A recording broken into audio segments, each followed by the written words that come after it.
In this video, you will learn the first step to animation. Now roll the intro.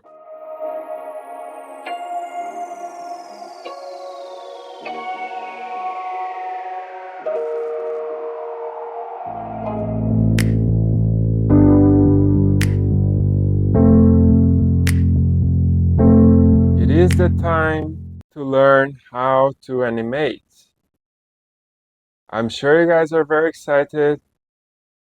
If you already have some experience, I still recommend you to watch it anyway. I'm pretty sure you will learn something new. Let's get started. First, we need to create a composition. That's number one. New composition. Here we have a few settings. So the composition name, and then you set up a name. So let's say comp1 is okay. And the width and the height, okay? These are HD numbers, 1920, 1080, very well known. If your computer is not that good, I do suggest you to go with something smaller. Nowadays, usually that's okay resolution. As well, if you actually type divided symbol and you press 2, you realize that automatically divided by 2 these two numbers. So 1920, 1080 multiple 2, that will be the 4K resolution. Perfect. I will go with 1920, 1080. Here, I recommend you leave as it is. The frame rate, if you're working with videos that are 25 frames per second, I suggest you to just leave as 25. I'll create a 30 frames per second here.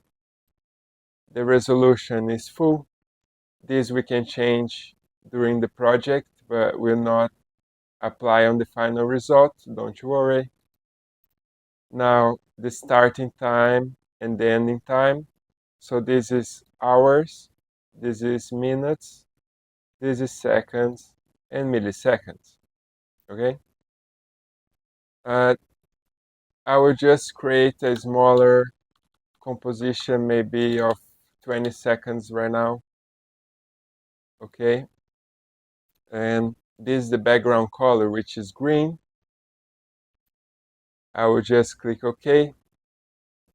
Now notice that our background color is green, but it's still transparent at the same time. What do I mean by that?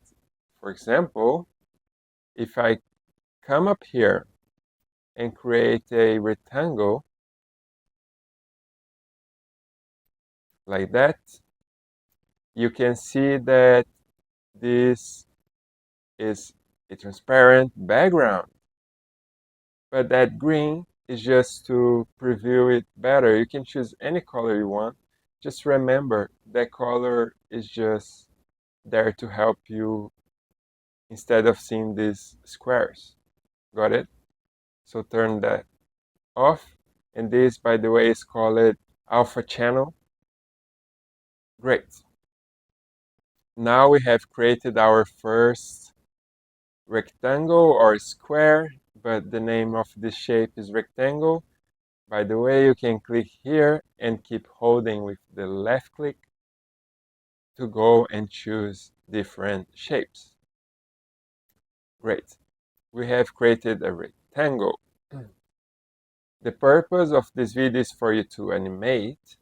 So let's say I create a rectangle. Fine, I want to animate it. Okay.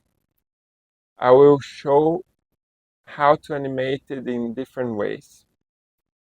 And for you who are a beginner, you got to learn this way, okay?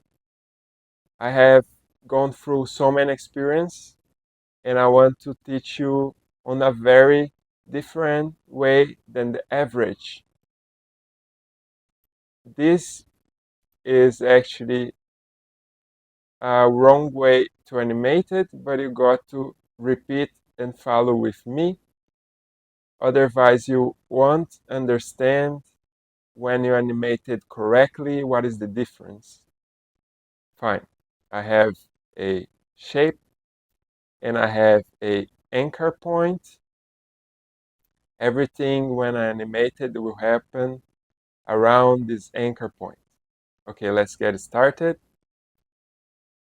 I have created the shape and automatically made me a shape layer. I will click in this arrow and will give me special settings, and I can go under transform, and here are all the transform animation tools that you can use. So anchor point, position, scale, rotation, and opacity. Now, before I throw at you some shortcuts, get familiar with this menu, and let's use this menu for now, okay? After creating the shape and opening the menu, I want you to click in position. Forget anchor point, in the position in this clock right here. Great. After you're clicking, you move on the timeline, and every time I'm moving on the timeline, you can notice the time that I am in here. So let's say if I want actually exactly 2 seconds, I can type it here, and he will align to exactly 2 seconds. Okay, I have clicked on position in the clock, and now if I actually hold a rectangle or square shape, you will notice that have created a straight line here from one point to another. So now we actually already animated this square. Let's go to our scale. Okay, I click under scale here on the clock, and now I move anywhere on the timeline and just change the setting here. Nice. So now not only moving, but also changing its scale. Great. Now we go in rotation. This is a little special. We can either choose how many times this will rotate. For example, I can set 2 times, and it will give me 2 times rotation during the direction it's going. Okay, and I can preview by pressing spacebar. You see that? As well, if I hold shift, the timeline will snap on the keyframes. Okay. Now, I don't want it to rotate 2 times. I want it to rotate 60 degrees from here to there. Okay. All good?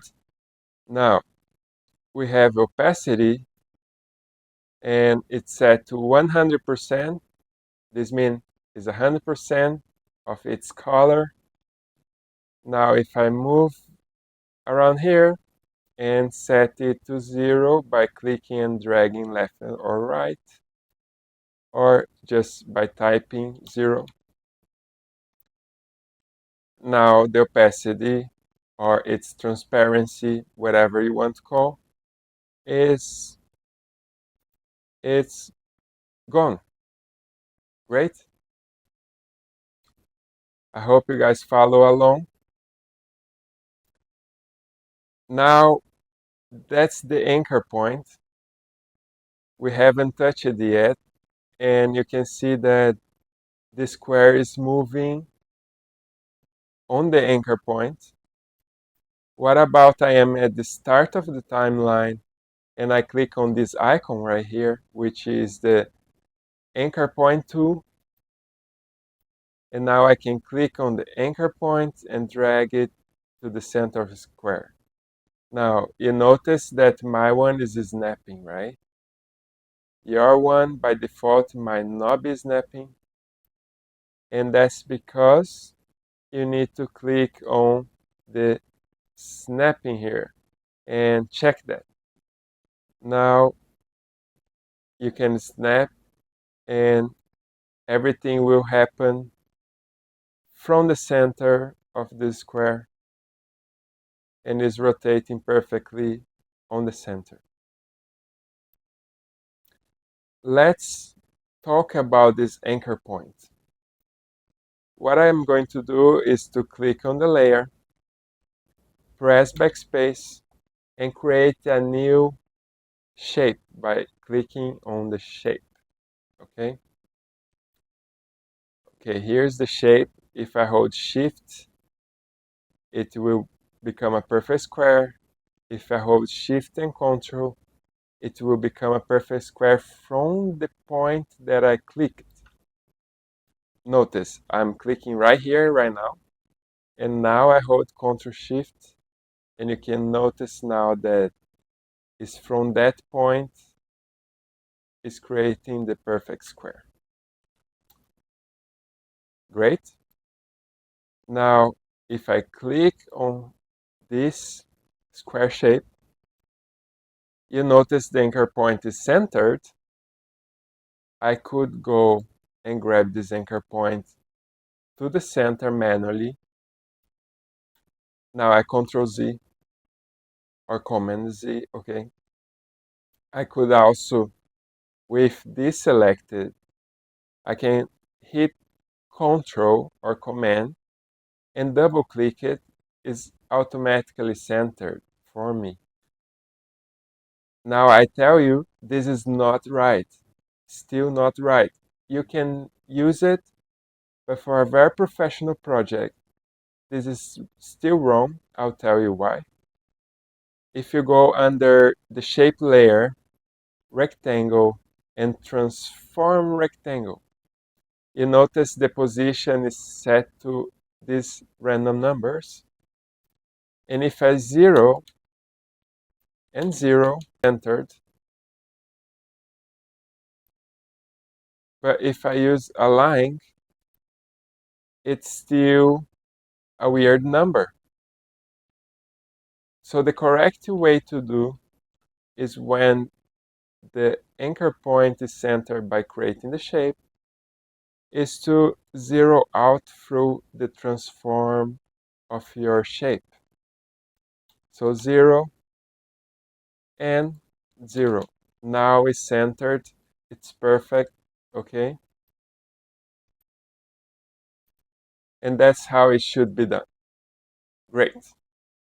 Now that we know that, we can animate in a better way by not using this panel here, but shortcuts.